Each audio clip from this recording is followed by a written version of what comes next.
ಪ್ರವಾಸಿ ಪ್ರಪಂಚದ ಟ್ರಾವೆಲ್ ಬುಲೆಟಿನ್ಗೆ ಸ್ವಾಗತ. ನಾನು ಸ್ವಾತಿ ಕೃಷ್ಣ. ಈಗ ಹೆಡ್ಲೈನ್ಸ್.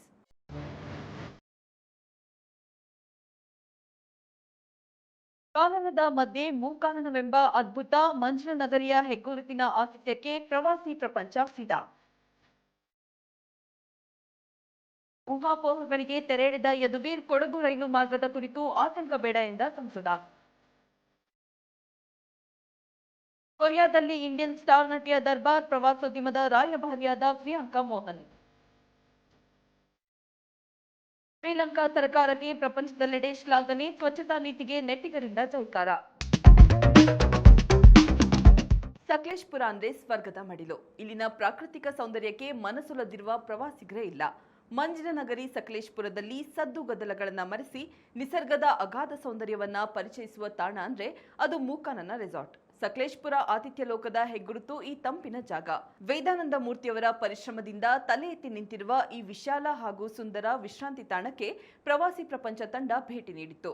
ನೀವು ಸಕಲೇಶಪುರದ ಪ್ರವಾಸಕ್ಕೆ ಹೋಗುವ ಪ್ಲಾನ್ ಮಾಡಿದ್ರೆ ಮೂಕಾನನ ರೆಸಾರ್ಟ್ ನಿಮ್ಮ ನಿಲುಗಡೆ ತಾಣ ಕೂಡ ಆಗಬಹುದು.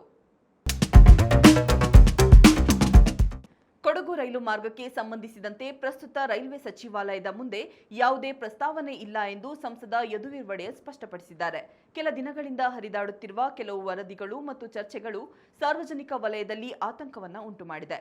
ಕೊಡಗಿನ ಮೂಲಕ ರೈಲು ಮಾರ್ಗ ಹಾದು ಹೋಗುವ ಸಾಧ್ಯತೆಯ ಬಗ್ಗೆ ಚರ್ಚೆಗಳು ನಡೀತಾ ಇದೆ. ಊಹಾಪೋಹಗಳ ಆಧಾರದ ಮೇಲಿನ ವರದಿಗಳಿಂದ ಸಾರ್ವಜನಿಕರು ದಾರಿ ತಪ್ಪಬಾರದು. ಈ ವಿಷಯಕ್ಕೆ ಸಂಬಂಧಿಸಿದ ಯಾವುದೇ ಅಧಿಕೃತ ಬೆಳವಣಿಗೆಗಳಾದರೂ ಪಾರದರ್ಶಕವಾಗಿ ತಿಳಿಸಲಾಗುವುದು ಎಂದು ಸಂಸದ ಯದುವೀರ್ ತಿಳಿಸಿದ್ದಾರೆ.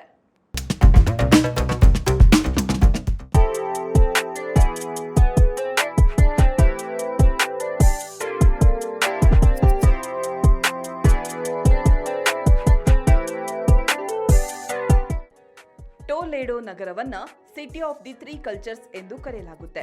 ಇಲ್ಲಿ ಕ್ರಿಶ್ಚಿಯನ್, ಮುಸ್ಲಿಂ ಮತ್ತು ಯಹೂದಿ ಧರ್ಮದವರು ಶತಮಾನಗಳ ಕಾಲ ಸಾಮರಸ್ಯದಿಂದ ಬದುಕಿದ್ರು. ಈ 3 ಧರ್ಮಗಳ ಪ್ರಭಾವವು ಇಲ್ಲಿನ ವಾಸ್ತುಶಿಲ್ಪ ಮತ್ತು ಸಂಸ್ಕೃತಿಯಲ್ಲಿ ಇಂದಿಗೂ ಎದ್ದು ಕಾಣುತ್ತದೆ. ಮಧ್ಯಕಾಲೀನ ಯುಗದಿಂದಲೂ ಟೋಲೆಡೋ ತನ್ನ ಉತ್ತಮ ಗುಣಮಟ್ಟದ ಉಕ್ಕಿನ ಕೆಲಸಕ್ಕೆ ವಿಶ್ವ ಪ್ರಸಿದ್ಧವಾಗಿದೆ. ಇಲ್ಲಿ ತಯಾರಾಗುವ ಕತ್ತಿಗಳು ಅತ್ಯಂತ ಬಲಿಷ್ಠ ಮತ್ತು ಹರಿತವಾಗಿದ್ದವು. ಇಂದಿಗೂ ಅನೇಕ ಹಾಲಿವುಡ್ ಸಿನಿಮಾಗಳಲ್ಲಿ ಇಲ್ಲಿ ತಯಾರಾದ ಕತ್ತಿಗಳನ್ನೇ ಬಳಸಲಾಗುತ್ತೆ. ಪ್ರಸಿದ್ಧ ಗ್ರೀಕ್ ಕಲಾವಿದ ಎಲ್ ಗ್ರೇಕೋ ತನ್ನ ಜೀವನದ ಬಹುಭಾಗವನ್ನ ಟೋಲೆಡೋದಲ್ಲಿ ಕಳೆದನು. ಅವನ ಅತ್ಯುತ್ತಮ ಕಲಾಕೃತಿಗಳು ಮತ್ತು ಅವನು ವಾಸಿಸುತ್ತಿದ್ದ ಮನೆಯನ್ನ ಇಂದಿಗೂ ಈ ನಗರದಲ್ಲಿ ಕಾಣಬಹುದು. ಹಾಗಾದ್ರೆ ಟೋಲೆಡೋ ನಗರ ಯಾವ ದೇಶದಲ್ಲಿದೆ? ದಕ್ಷಿಣ ಭಾರತದ ಚಿತ್ರೋದ್ಯಮದಲ್ಲಿ ಹೊಸ ಛಾಪನ್ನ ಮೂಡಿಸಿ ಸಿನಿಮಾ ಪ್ರೇಮಿಗಳ ಕ್ರಶ್ ಆಗಿರುವ ಪ್ರಿಯಾಂಕಾ ಮೋಹನ್ ಅವರನ್ನ ಕೊರಿಯಾ ಪ್ರವಾಸೋದ್ಯಮದ ಗೌರವ ರಾಯಭಾರಿಯನ್ನಾಗಿ ನೇಮಿಸಿರುವುದು ಹೆಮ್ಮೆಯ ವಿಷಯ. ತಮ್ಮ ಚಂದದ ನಟನೆಯ ಮೂಲಕ ಅಭಿಮಾನಿಗಳಿಗೆ ಖುಷಿ ಹಂಚುತ್ತಿದ್ದ ಪ್ರಿಯಾಂಕಾ ಸಾಧನೆಗೆ ದೇಶದೆಲ್ಲೆಡೆ ಮೆಚ್ಚುಗೆ ವ್ಯಕ್ತವಾಗ್ತಾ ಇದೆ. ಈ ಕುರಿತು ಮಾಹಿತಿ ಹಂಚಿಕೊಂಡಿರುವ ನಟಿ, ಕೊರಿಯಾ ಪ್ರವಾಸೋದ್ಯಮದ ಗೌರವ ರಾಯಭಾರಿಯಾಗಿ ನೇಮಕಗೊಂಡಿರುವುದು ನಿಜಕ್ಕೂ ನನಗೆ ತುಂಬಾ ವಿಶೇಷವಾಗಿದೆ. ಕೊರಿಯನ್ ಸಂಸ್ಕೃತಿಯನ್ನ ಭಾರತೀಯ ಪ್ರೇಕ್ಷಕರಿಗೆ ಹತ್ತಿರ ತರುವ ವ್ಯಕ್ತಿ ಎಂದು ನನ್ನನ್ನು ಗುರುತಿಸಿದ್ದಕ್ಕಾಗಿ ಕೊರಿಯಾ ಸರ್ಕಾರ ಮತ್ತು ಕೊರಿಯಾ ಪ್ರವಾಸೋದ್ಯಮ ಸಂಸ್ಥೆಗೆ ನಾನು ಪ್ರಾಮಾಣಿಕವಾಗಿ ಕೃತಜ್ಞನಾಗಿದ್ದೇನೆ ಎಂದು ತಿಳಿಸಿದ್ದಾರೆ. ಶ್ರೀಲಂಕಾ ಸರ್ಕಾರಕ್ಕೆ ಪ್ರಪಂಚದೆಲ್ಲೆಡೆ ಶ್ಲಾಘನೆಗಳು ಹರಿದು ಬರ್ತಾ ಇದೆ. ಇದಕ್ಕೆ ಕಾರಣ ಲಂಕಾ ನೆಲದಲ್ಲಿ ಇರುವ ಸ್ವಚ್ಛತಾ ಮನೋಭಾವ. ಶ್ರೀಲಂಕಾ ದೇಶ ಪ್ರವಾಸಿಗರಿಗೆ ಬಲು ಪ್ರಿಯವಾದ ಸ್ಥಳ. ಒಂದೆಡೆ ಅದ್ಭುತ ಪ್ರಾಕೃತಿಕ ತಾಣಗಳ ಸೊಬಗಾದ್ರೆ ಮತ್ತೊಂದೆಡೆ ಆ ತಾಣಗಳ ಸ್ವಚ್ಛತೆ. ಈ ಕುರಿತು ಭಾರತೀಯ ವ್ಲಾಗರ್ ಪೋಸ್ಟ್ ಹಂಚಿಕೊಂಡಿದ್ದಾರೆ. ಶ್ರೀಲಂಕಾ ರೈಲು ನಿಲ್ದಾಣದ ಸ್ವಚ್ಛತೆಯ ಬಗ್ಗೆ ಮಾತನಾಡಿರುವ ವ್ಲಾಗರ್ ಪ್ರವಾಸಿಗರ ಪರವಾಗಿ ಲಂಕಾ ಸರ್ಕಾರಕ್ಕೆ ಅಭಿನಂದನೆಯನ್ನ ತಿಳಿಸಿದ್ದಾರೆ. ಈ ವಿಡಿಯೋ ಸಾಮಾಜಿಕ ಜಾಲತಾಣದಲ್ಲಿ ಭಾರಿ ವೈರಲ್ ಆಗಿದ್ದು ಲಂಕಾ ಸ್ವಚ್ಛತಾ ನೀತಿಗೆ ಜೈಕಾರ ಹಾಕಿದ್ದಾರೆ. ಈಗ ಕ್ವಿಜ್ ಟೈಮ್.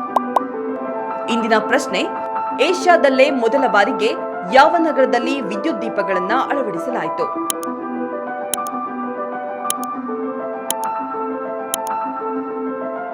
ಸರಿಯಾದ ಉತ್ತರವನ್ನ ಕಾಮೆಂಟ್ ಮೂಲಕ ತಿಳಿಸಿ.